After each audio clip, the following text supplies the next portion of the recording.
Dagbovi, mes chers enfants, recevez mes salutations. Cela fait déjà un bon bout de temps que nous nous sommes entretenus, n'est-ce pas?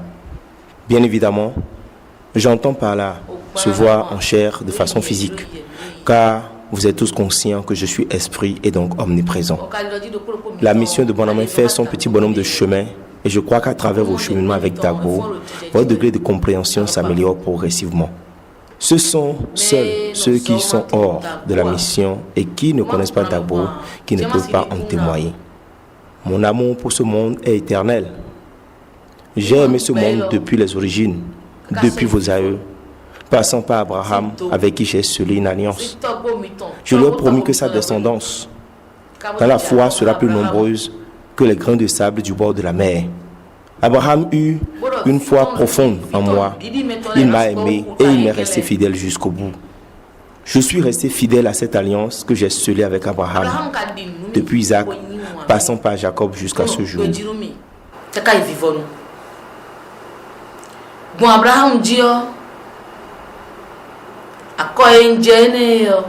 Au nom de la fidélité à cette alliance, je vous ai même envoyé mon Fils unique engendré, le Seigneur Jésus-Christ, votre grand frère, pour vous sauver de la mort.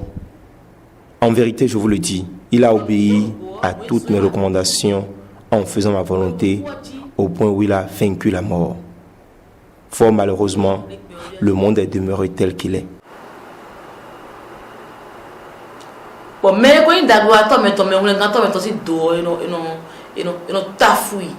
Le genre humain récompense toujours en monnaie de saint son bienfaiteur ou son sauveur.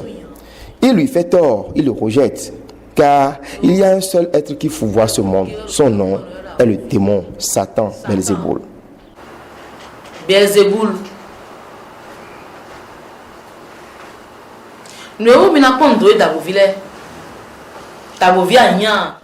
Que vous soyez Dagbovi ou non, quelle que soit votre catégorie, constatez avec moi cette triste réalité. Je ne m'adresse pas aux enfants, car ils n'ont conscience de rien. Mais vu l'expérience, avec le nombre d'années que vous les adultes vous avez déjà passé sur terre, vous savez très bien que c'est celui à qui on a tout donné, à qui on a fait le plus grand bien, qui s'érige le moment d'après en son pire ennemi. Les personnes de bonne volonté, ceux qui manifestent de la bonté envers les autres, sont toujours ceux qui sont brimés, martyrisés dans ce monde.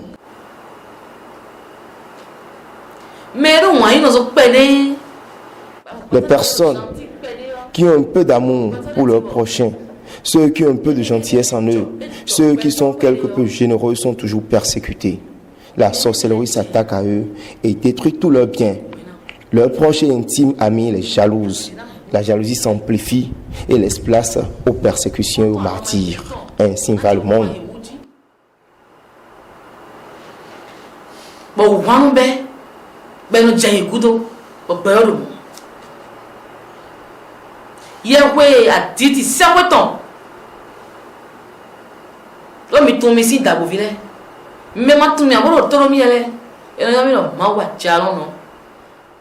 Dagbovi, mes chers enfants, vous me connaissez très bien. Que ceux qui m'écoutent et ne me connaissent pas sachent ceci. Je suis le Seigneur Dieu de l'univers, maître et créateur du ciel et de la terre. Je suis esprit, je ne suis pas un être humain. L'apparence que j'ai prise pourrait vous tromper ou vous égarer au point où, comme vous en avez l'habitude, vous allez penser que c'est un simple être de chair comme vous qui s'exprime. Vous scandez à tout bout de champ, parfaite, parfaite. Mais retenez que parfaite est mon temple.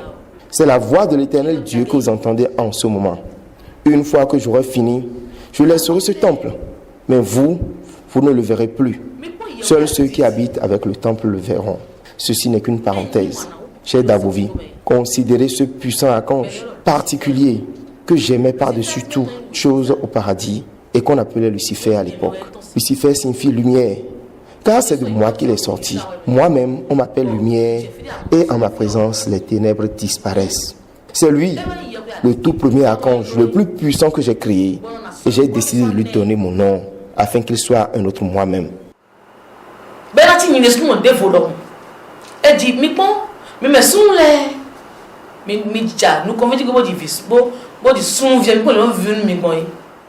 Tenez, lorsque l'enfant est né, d'un homme est un garçon. Voyez combien il s'en réjouit. Au point où si ce père se prénomme par exemple Gabriel, dans sa joie, il surnomme son fils aîné Gabriel Junior. Et il en est tout fier. Vous constatez aisément dès lors que c'est de Dieu que le genre humain a hérité le peu de sagesse dont il fait usage, n'est-ce pas? Le genre humain agit à la ressemblance du Dieu qu'il a créé. J'ai donné mon nom à Lucifer et je lui ai conféré d'être lumière. Je l'avais déjà conçu en premier avant de créer tous les autres archanges, Gabriel, Raphaël, Michel et les autres esprits de toute catégorie. Je lui ai conféré d'être leur chef dans la hiérarchie au paradis. À cause de sa jalousie, il s'est rébellé contre moi. Je ne souhaite pas ici rentrer dans les détails.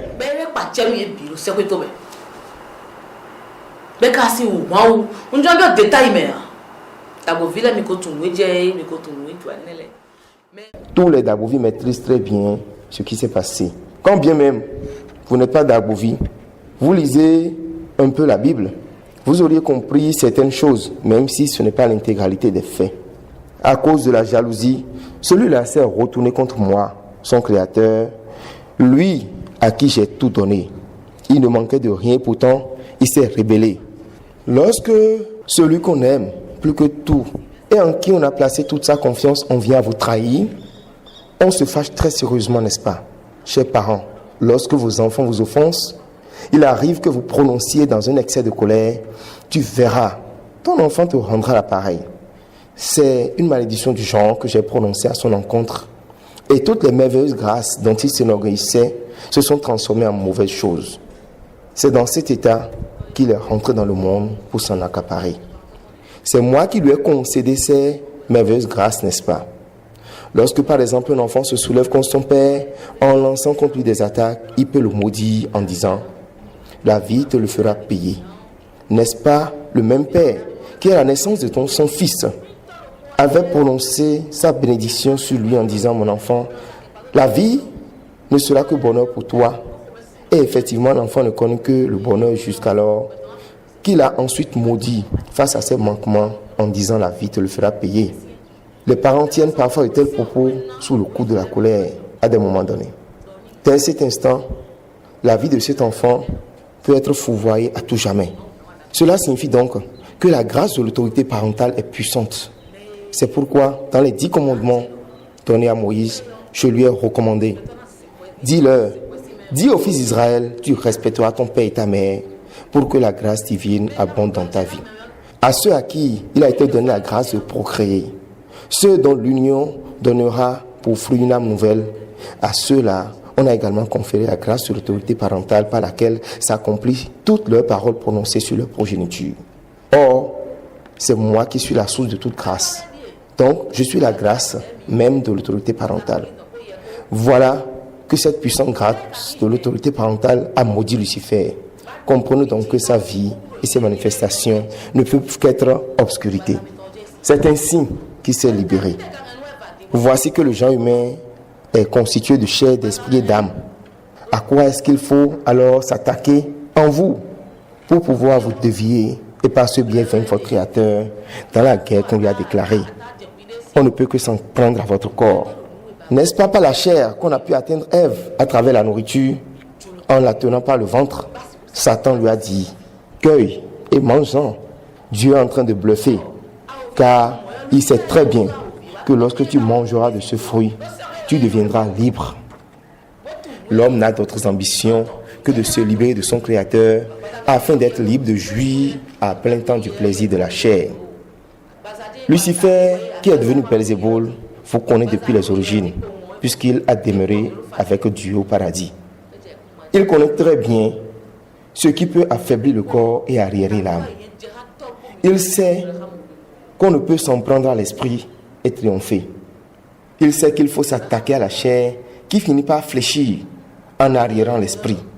Dès que la chair prend le dessus sur l'esprit, la chute de l'âme en est facilitée. Depuis que Belzéboul est descendu sur terre, il m'a mené une guerre sans merci. Abraham fait partie des modèles du genre humain qu'on peut taxer d'hommes fidèles à Dieu. Allez-vous me dire que Belzéboul, le démon, n'existait pas et ne persécutait pas le monde du temps d'Abraham? Le diable existait bel et bien en cette époque-là. Et pourtant, Abraham n'a jamais suivi Belzéboul.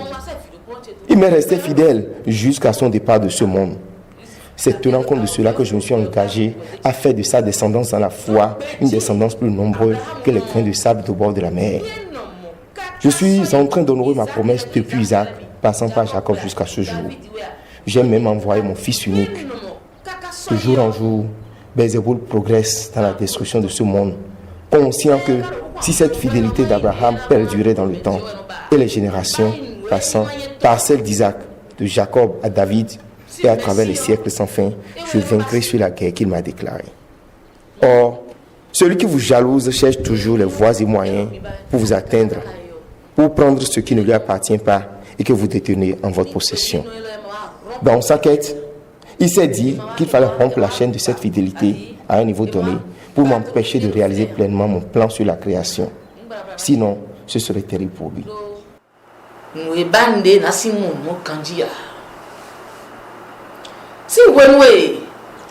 le temps où Abraham conduisit la vie d'Ismaël et de son fils Isaac, car retenez qu'Abraham n'est pas le père géniteur d'Ismaël, mais il a gardé s'être occupé de lui, comme s'il était son propre fils. Je ne veux pas rentrer dans les détails dans le présent propos, mais tous les Dabovi sont assez éclairés sur le sujet en question. C'est depuis cette époque-là qu'Ismaël a été poussé à se rebeller contre Abraham. On l'a monté contre Abraham en l'instruisant sur le fait que si tu ne te révoltes pas contre Abraham, Isaac te ravira tout ton héritage. Car il faut le reconnaître, j'ai comblé Abraham d'immenses fortunes. C'est ainsi que j'agis en faveur de tous ceux qui me restent fidèles et me craignent. Dabovi, mes chers enfants, demeurez fidèles à votre Dabo. Je ne compte pas faire un certain nombre de déballages par la présence, mais retenez que malgré le fait qu'il ait poussé Ismaël à la révolte contre Abraham, avec pour conséquence la création de la religion islamique, il n'était pas satisfait. Dès cet instant, j'ai pressenti que le monde courait à sa perte. Le diable s'est mis à détourner tous les hommes de la voie de l'Éternel et des perversités de tout genre se sont décuplées dans le monde. Chacun se lève, c'est pour créer son propre principe, ses lois, son propre code de vie. Et les lois sont devenues multiples. Les rois foisonnent de toutes parts dans le monde. Chaque peuple choisit librement d'adorer le Dieu de son désir. Tout a commencé à se produire comme si moi, le créateur de l'univers, je n'existais plus.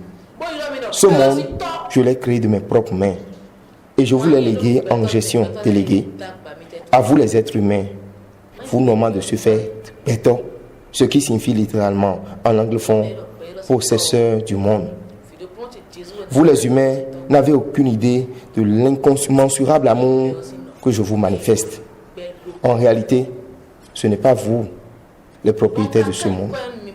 Si je dois appeler quelqu'un propriétaire ou possesseur de ce monde, c'est mon Fils unique engendré, Jésus-Christ. Et moi, je suis le fabricateur souverain, le concepteur et créateur de ce monde. Pourtant, je vous ai conféré cette grâce en prononçant sur vous que ce monde vous appartient, d'en disposer à votre guise. Cette situation est comparable à celle de tout propriétaire qui, ayant bâti sa demeure, la laisse en héritage à ses enfants, leur disant fièrement, « C'est vous mes héritiers. Moi, je suis appelé à l'abandonner. Cette maison sera vôtre. » C'est vous les propriétaires de cette demeure.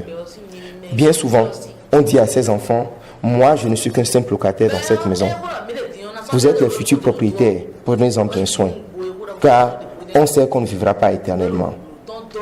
Après, les enfants diront aussi à leur progéniture, « Moi aussi, je suis un locataire ici, ainsi de suite. » Ainsi, je vous ai considérés comme les propriétaires de ce monde. Je vous ai donné la liberté de vivre dans le monde que j'ai créé et d'en prendre soin, et vous voulez encore me l'arracher. Mes chers enfants, une image de ce qui se produit dans le monde aujourd'hui est celle de la parabole du vigneron dite par le Seigneur Jésus-Christ, votre grand frère. Ce monde est la vigne dont parlait le Seigneur, s'adressant à ses disciples dans la parabole suivante. Un homme avait une plantation de vignes et y engagea des ouvriers. À un moment donné, il décida d'envoyer ses serviteurs pour vérifier si les ouvriers accomplissaient réellement leur tâche dans la plantation de vignes. Mais les ouvriers tuèrent les serviteurs sous prétexte qu'ils allaient leur prendre la plantation de vigne. Le propriétaire de la vigne se dit alors, je vais envoyer mon fils bien-aimé. Ils auront probablement du respect pour lui. Et effectivement, il envoya son fils unique engendré. Mais quand les ouvriers le virent, ils se dirent les uns aux autres, voici le futur héritier. Si nous ne le tuons pas, il nous arrachera la plantation de vigne. Ils se ruaient donc sur lui et le tuèrent. Eh bien, que leur fera le propriétaire de la vigne à son arrivée? Voilà là où nous en sommes aujourd'hui. Le monde est dans vos mains et chacun en fait ce qu'il veut. J'ai alors envoyé le Seigneur Jésus, fils de David, lui que le monde, et en particulier les fidèles de l'Église catholique romaine et les prêtres hypocrites, feignent adorer le jour et une fois la nuit venue, se retrouvent en nuit sabbatique pour rendre culte aux démons. Vous vous leurrez en pensant ainsi adorer Dieu. J'ai envoyé Jésus pour sauver ce monde. Mais avant sa venue, ayant constaté que ce monde pourrait progressivement à sa perte, j'ai envoyé devant lui mes serviteurs, que sont les prophètes, pour signifier au monde que j'existais encore. Que je demeure le Seigneur de l'univers, le maître et créateur de ce monde. Que la plantation de la vigne demeure entre mes mains. Voici ce que je leur avais assigné comme mission. Instruisez-les, guidez-les, afin qu'ils se ressaisissent et retrouvent le droit chemin. Ce monde n'appartient pas au diable, j'en suis le propriétaire. Le démon est jaloux. C'est moi qui l'a trahi. Il s'est rebellé avant de descendre s'en prendre à vous. Soyez éveillés afin qu'il ne vous fourvoie point. Les prophètes étaient nombreux à venir dans ce monde. Pourtant, qui les a écoutés? Personne ne les avait écoutés. Lorsqu'ils se mettaient à parler, on les considérait comme des fous. Ils étaient lapidés à coups de pierre et pourtant, ils étaient venus éveiller vos consciences et éclairer vos lanternes. Ils furent tous, sans exception. Alors j'ai décidé que j'enverrais mon fils unique. Mais avant qu'il ne vienne dans ce monde, sa venue devrait être annoncée, consignée dans des testaments écrits pour que tous sachent qu'il était en route. Ainsi, ils auraient un peu de crainte afin que lorsqu'il viendrait, tout le monde puisse le reconnaître. Que Dieu demeure le seul créateur et maître et que rien n'a changé. Car toutes ces prophéties à travers la bouche des prophètes est envoyée et leur révélation se serait accomplie à la lettre. Ainsi ils craindraient mon fils. Ils auraient un peu peur et ils auraient de l'estime et du respect pour lui. Les saints du paradis se sont mis à la tâche. Ils ont accompli toute cette tâche avec dévotion et succès. La venue du Seigneur Jésus-Christ a été annoncée et consignée par écrit un peu partout. Et tout le monde savait qu'un être aussi mystérieux viendrait sauver le monde. Tout ceci a été écrit afin que ce soit un témoignage. Et pour que le monde se rende à l'évidence que Dieu existe encore et que sa volonté et ses paroles s'accomplissent toujours. Les hommes ont été prévenus par moult moyens de la venue du Sauveur sans manifester le moindre désir de conversion. Mieux, ce fut l'opportunité pour eux d'affûter leurs âmes. Ils s'étaient mis sur pied de guerre et s'étaient préparés à le combattre. Bon, Jésus. Dès l'entrée de Jésus-Christ dans le monde, les humains s'en entreprirent d'exterminer tous les enfants de son âge, afin de l'éliminer par tous les moyens. Toutes les tentatives pour l'empêcher d'accomplir sa mission furent vaines. Il a d'abord accompli la mission pour laquelle il est venu dans le monde jusqu'au bout, afin que, par ma divine providence, je les ai laissés exécuter leur projet de l'éliminer. C'est moi-même qui l'ai voulu, sans ma volonté, il ne l'aurait jamais atteint. Afin que le Fils unique, l'héritier, ne le reprenne ce monde, Belzéboul a manipulé les humains en s'immisçant dans leur conscience. Ils se sont soulevés contre le seul et unique bienfaiteur et l'ont tué. Lui qui leur a été envoyé pour les sauver de cette féroce et méchante bête qu'on appelle Satan. C'est toujours vos bienfaiteurs qui sont mal vus et deviennent vos victimes. Dans vos foyers, vos familles, parmi vos proches amis, dans vos services, nous remercions toujours en monnaie de singe ces bienfaiteurs. ceux qui ont en eux un peu de bonté. Vous vous en prenez toujours à ceux qui ont de bons comportements. Vous jalousez même vos proches et inséparables fidèles amis. À cause de la jalousie, certains détournent la femme de leurs proches amis, même au service des collègues de travail, font des gris-gris pour jeter des malfaisances contre leurs confrères juste pour leur nuire à cause de la jalousie. La jalousie qui a fait que Lucifer s'est rébellé et une fois descendu parmi vous, a semé cette même graine de jalousie dans vos cœurs, au point où vous allez jusqu'à jalouser celui-là même qui a créé son monde. Vous ne pouvez pas jalouser Jésus. Pourtant, c'est à cause de cette même jalousie que vous avez tué Jésus. Or, c'est lui le propriétaire. Que vous l'ayez tué ou pas, c'est sa propriété. C'est lui le propriétaire. La question que je m'en vais vous poser est la suivante. Allez-vous le tuer sans que cela n'ait de graves répercussions? Je vous donne un exemple terre à terre de ce monde. Si véritablement Dieu est avec un être humain qui a bâti sa maison et vous y a hébergé et que vous le tuez, cela vous sera difficile de demeurer dans cette maison. Vous le savez bien, n'est-ce pas? Vous ferez des cauchemars de tout genre. Vous verrez de 1000 manières le défunt jusqu'au point où vous fuirez de la maison sans même vous en rendre compte. Des exemples du genre sont légion dans le monde. Ceux qui ont véritablement Dieu dans leur vie et qui ont des destins inébranlables et qui ont bâti leur demeure, si vous les tuez pour vous en accaparer, vous les verrez jusqu'au point où vous fuirez. Car ce n'est pas vous le propriétaire de la maison, c'est plutôt lui. C'est lui qui a souffert pour construire sa demeure. Vous avez tué le Seigneur Jésus. Vous ne pouvez donc pas vous attendre à ce que tout évolue normalement dans votre vie sans qu'il n'y ait des déconvenus, car il est toujours vivant. Ce qui est grave, c'est que vous n'avez tué que la chair. Vous n'avez pas tué l'être lui-même. Vous êtes leurré. Et vous n'avez fait qu'une simple comédie humaine, mettant en scène et vous convainquant que vous avez arraché le monde de ses mains, des mains de son propriétaire. Qu'avez-vous arraché? Vous n'avez rien arraché. Jésus est allé siéger auprès de son Dagbo et a planifié une nouvelle stratégie. Car lorsqu'on est en guerre et que la guerre fait rage, il faut faire marche arrière pour réfléchir à de nouvelles stratégies d'attaque. Le Créateur de l'univers, qui a envoyé Jésus, Dagbo, que vous voyez assis ici, dois-je vous regarder et simplement croiser les bras et me dire, comme vous l'avez tué, que cela demeure un signe que le monde soit vôtre? Je ne peux pas parler en ces termes. Je ne pouvais que me mettre à réfléchir à de nouvelles stratégies à mettre en œuvre. Ainsi, Dieu s'est mis à réfléchir. Aujourd'hui, en voulant rentrer dans le monde, est-ce que vous l'avez appris avant que je ne vienne? En avez-vous été prévenu? Non. Vous ne l'avez pas entendu. N'est-ce pas une sagesse de la culture fond qui enseigne que l'on ne se laisse pas prendre 2 fois de suite au même piège?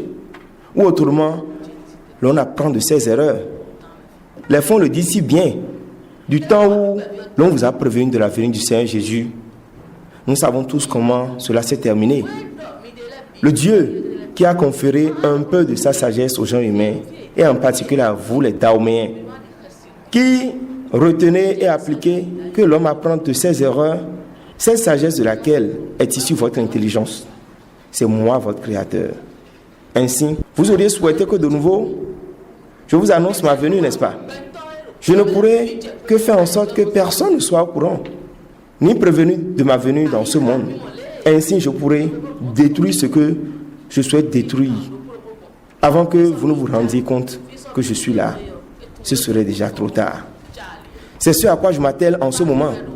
Avant même que les méchants, les sorciers, les mécréants, les fidèles de l'Église catholique romaine et leurs dignitaires ne se rendent compte que le vigneron qui est censé descendre et exterminer la race des méchants est là. Imaginez-vous un peu là où en sera déjà l'ouvrage en termes de progrès. Ce n'est que les humains de ce temps qui perdront. Dieu ne perdra rien. Dieu et l'être humain, sa créature, ne sauraient s'engager dans un bras de fer dont l'homme triompherait. C'est chose impossible. Ce ne sont donc que les hommes de ce temps qui ont tout à y perdre. Chers d'Abovi, hommes comme femmes, vous mes créatures qui êtes devant moi en ce moment, voyez depuis quand nous sommes en train de parler de cette mission de Bonhomme. 10 ans se sont déjà écoulés. Comment un petit enfant peut se prétendre être Dieu? Comment Dieu aurait-il des seins? Comment une femme peut se prévaloir être Dieu? Et beaucoup d'autres allégations encore. Quel impact tout ceci a produit à travers le Dahomey? Quel malheur s'est-il déjà abattu sur le petit enfant dont il est question? Laissez-moi juste vous dire un mot en face de toutes ces âneries que vous racontez. Et c'est là où vous devez avoir une sainte crainte vis-à-vis de moi. C'est encore moi qui ai suggéré tout cela à vos consciences et vous pousse à le dire, afin que je puisse accomplir mon œuvre. C'est là tout le mystère où vous devrez me craindre. Je suis maître possesseur de toutes les consciences humaines. Vous devez apprendre que j'ai forcément un moyen sûr par lequel je reçois simultanément toutes les prières des êtres humains à travers le monde. Lorsqu'un concepteur construit sa voiture, il connaît dans les moindres détails les circuits de son système de fonctionnement. Il le maîtrise, si bien que lorsque la voiture a une panne, il sait à quoi s'attaquer pour résoudre le problème. C'est exactement comparable à ce concepteur. Toutes les âmes sont reliées à mon être. Lorsqu'il y a un court-circuit dans le système, je le sais automatiquement. Avant qu'un être humain n'ouvre sa bouche pour sortir une parole, c'est d'abord la conscience qui en est le siège de conception. Or, c'est bien moi-même Dago qui ai créé ce siège, d'où vos idées sont émises et que vous appelez conscience. C'est donc moi qui ai voulu que l'on raconte toutes ces âneries à mon sujet dans ce pays. Car il faut avoir pensé et conçu ces paroles quelque part avant de les sortir par ses lèvres. Or, à l'instant même où vous pensez, le lien qu'il y a entre vos âmes et moi me met automatiquement au courant. Et pourtant, je laisse faire. Si en ce temps, je disais en ma conscience que celui qui dira cela mourrait, c'en serait ainsi. C'est là où c'est à la fois mystérieux et redoutable. À tous ceux qui me désignent par le diable et m'appellent parfaite, je dis ceci. Aucun diable ne saurait avoir une aussi grande puissance et laisser les gens lui jeter tant d'opprobre. Je possède de puissantes et incommensurables grâces à débordement et en plénitude. Je suis infiniment puissant. Même les peuples du Dahomey peuvent en rendre témoignage. En ce qui concerne les Romains et aux catégories, j'y reviendrai plus tard. Je vous donnerai dans les moindres détails la manière dont je détruirai, je pèse bien mes mots, je détruirai les uns après les autres les murs de l'église catholique romaine. Il n'en restera même pas un seul debout. Le Seigneur Jésus, votre grand frère, vous avait dit du temple de Jérusalem, il n'en restera même pas pierre sur pierre. Je suis celui qui accomplira toutes ces œuvres. Voici celui qui mettra fin à tous les petits sorciers du Bénin et à ceux du monde entier. La haine et les ragots fusent de toutes parts. Depuis les origines, le genre humain est resté tel. Les hommes sont demeurés immuables. Jusqu'à présent, le monde est demeuré tel et n'a pas évolué d'un seul pas. Les hommes n'écoutent et ne suivent que la voix du démon. Si vous n'avez pas voulu écouter mes serviteurs, les prophètes, au point même où vous les avez tués et tué mon fils unique engendré, ce n'est pas moi que vous écouterez. C'est seulement à ceux que j'ai donné de me reconnaître qui me reconnaîtront. C'est seulement ceux à qui j'ai donné la grâce d'écouter mes paroles et de les mettre en pratique afin de pouvoir être sauvés qui peuvent être sauvés.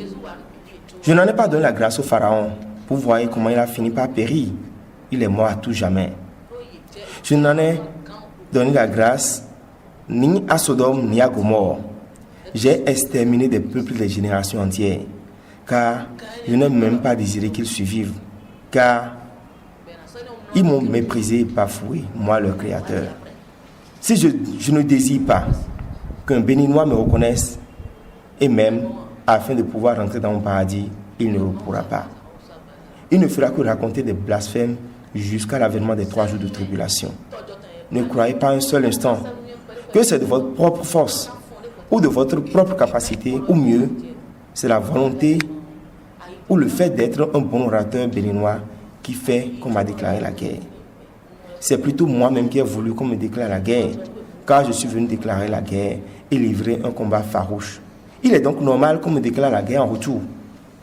Dans une guerre, il faut forcément une partie adverse pour qu'il puisse y avoir affrontement. Sinon, la guerre n'aurait pas de sens. Il n'y a pas de combat à sens unique sans camp adverse. Vous ne verrez jamais un être censé brandir tout seul son épée pour se mettre à frapper dans le vide. Il faut qu'il y ait quelqu'un devant lui pour mesurer la force de frappe de chacun. C'est purement et simplement là toute la vérité. C'est pourquoi je vous le dis en vérité.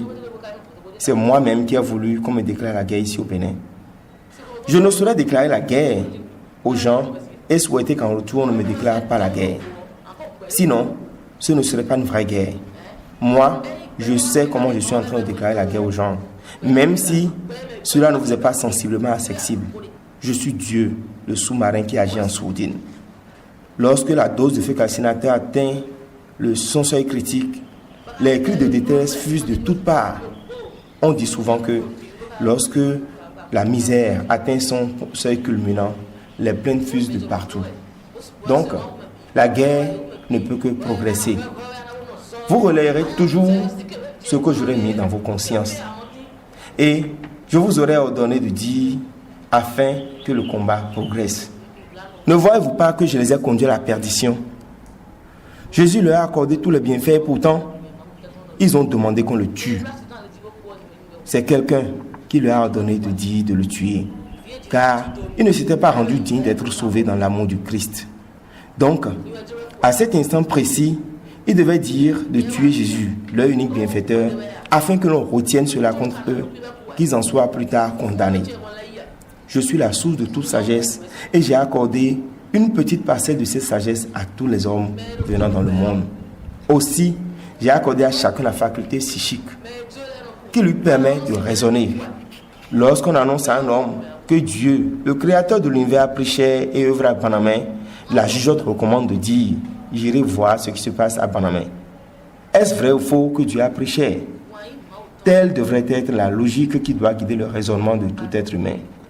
Tu peux y aller et trouver que ce n'est pas Dieu et rebrousser chemin. Si tu n'en prends pas conscience, sache que c'est Dagbo lui-même qui l'a voulu ainsi. Oui, c'est ainsi car je suis maître et directeur de toutes les consciences. Dagbo vit mes chers enfants, adultes de tout genre, béninois, sachez que vous êtes tous mes enfants, vous êtes tous mes créatures. L'important n'est pas de croire que je suis Dieu ou non. Vous êtes déjà tous mes créatures. Il n'y a pas un autre monde, ni un autre Dieu. Vous n'avez pas d'échappatoire. Et vous, qui feignez être énervé et qui scandez, comment parfaite peut prétendre être Dieu? Moi, j'estime pour ma part que vous n'êtes pas réellement en colère, car vous ne pouvez pas vous énerver contre moi, sortir de ma maison puis vous coucher au seuil de mon portail et prétendre que vous êtes fâché contre moi. Comment comprendre que vous soyez fâché contre moi et que vous ne preniez pas la décision de sortir de mon domicile et bizarrement, vous allez vous coucher au seuil de mon portail?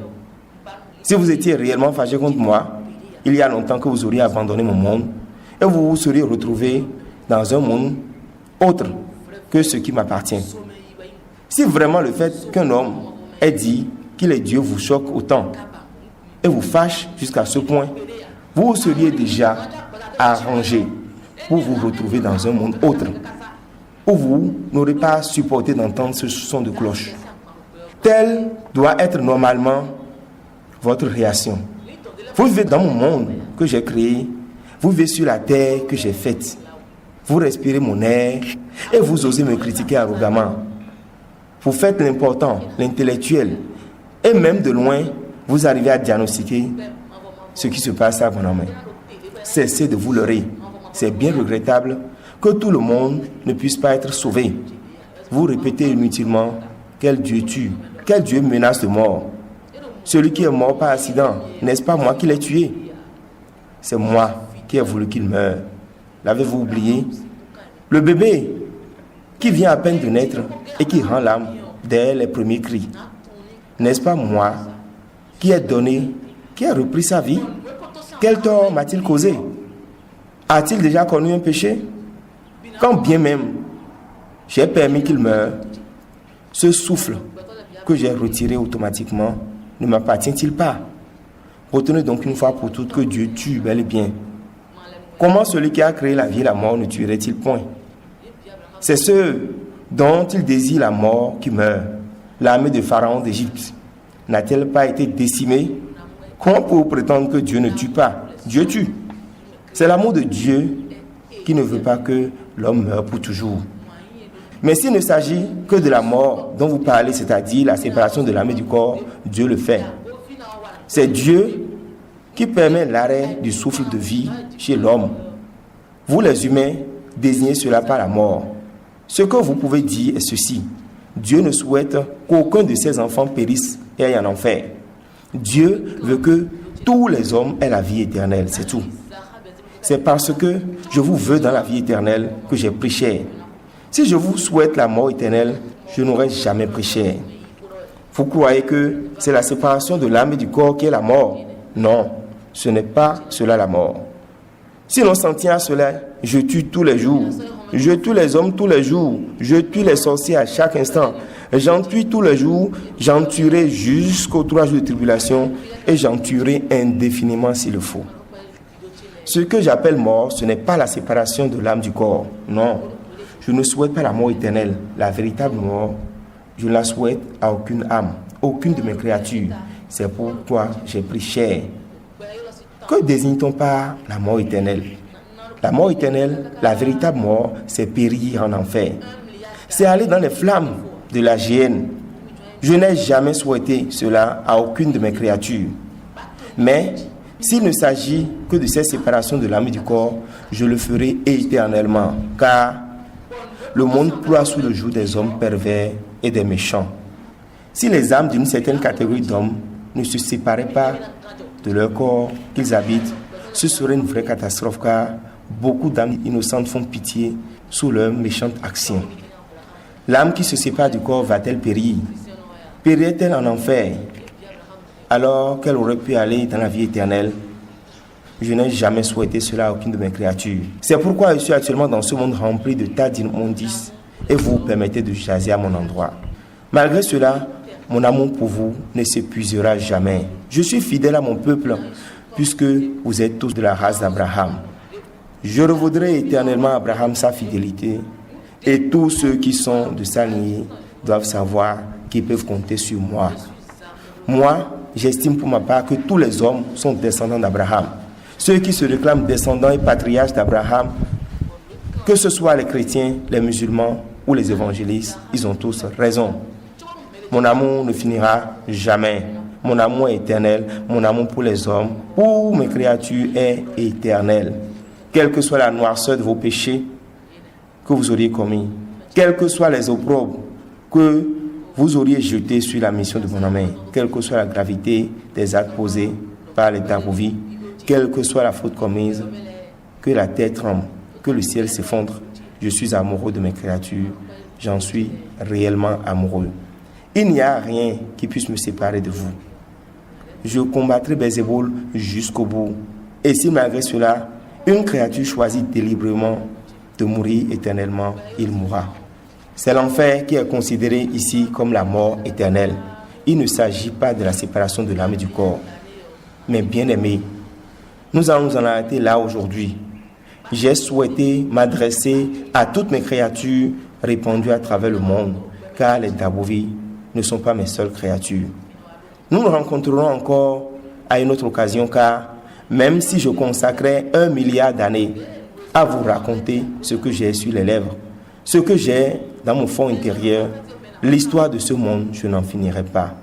Si vous désirez avoir plus de connaissances, mieux connaître ce monde, me connaître davantage et savoir comment vous y prendre dans ce monde, venez m'écouter. Si vous désirez avoir des éclaircissements sur l'origine de la mission de Bonhomme, raison pour laquelle l'Église catholique romaine s'est révoltée contre la mission de Bonhomme, qui est réellement parfaite, quelle est son histoire, Quelle est la doctrine de la mission de Bonhomme? Plus d'éclaircissements sur la mission de Dagbo. Comment vivre avec les sorciers? Comment identifier un sorcier? Quelle vie mener pour accéder à la vie éternelle et rencontrer un jour Dagbo?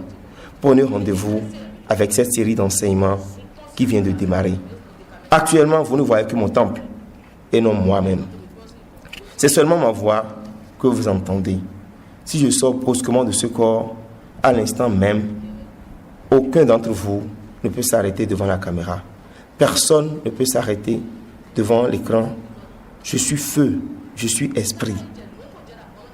Si vous avez besoin d'éclaircissement sur d'autres sujets, et même sur les événements qui se sont succédés dans la mission de Bonhomme jusqu'à ce jour, que ce soit les propos mensongers que vous avez entendus, venez donc suivre. C'est ouvert à tout le monde, que vous soyez d'Agovi ou non. Sachez que c'est toujours un plaisir pour moi de parler à mes créatures, car je suis fier d'avoir prêché et d'être parmi vous. La calomnie, les injures n'ont aucun effet sur ma personne, puisque je suis le père de toutes les calomnies, de toutes les injures. Donc, la honte et les injures n'ont aucun effet sur ma motivation à vous sauver. Mon seul souci, c'est votre salut. Vous serez sauvés de gré ou de force. Merci à tous. Que les grâces célestes pleuvent en abondance sur vous et vous délivrent dans vos foyers, des difficultés de foyer, des difficultés de vos vies respectives, des soucis, des souffrances corporelles, des difficultés que vous rencontrerez sur vos chemins, dans vos services, en amitié, au marché, entre frères. J'ai le pouvoir de vous délivrer de toutes ces choses. Que cette grâce jaillisse sur chacun d'entre vous et vous délivre de toutes les embûches pour que vous ayez la paix afin d'être des hommes dignes dans votre vie. Je m'en arrête là tout en vous remerciant. Au nom de Dagbo, lui qui est Père, Fils et Esprit.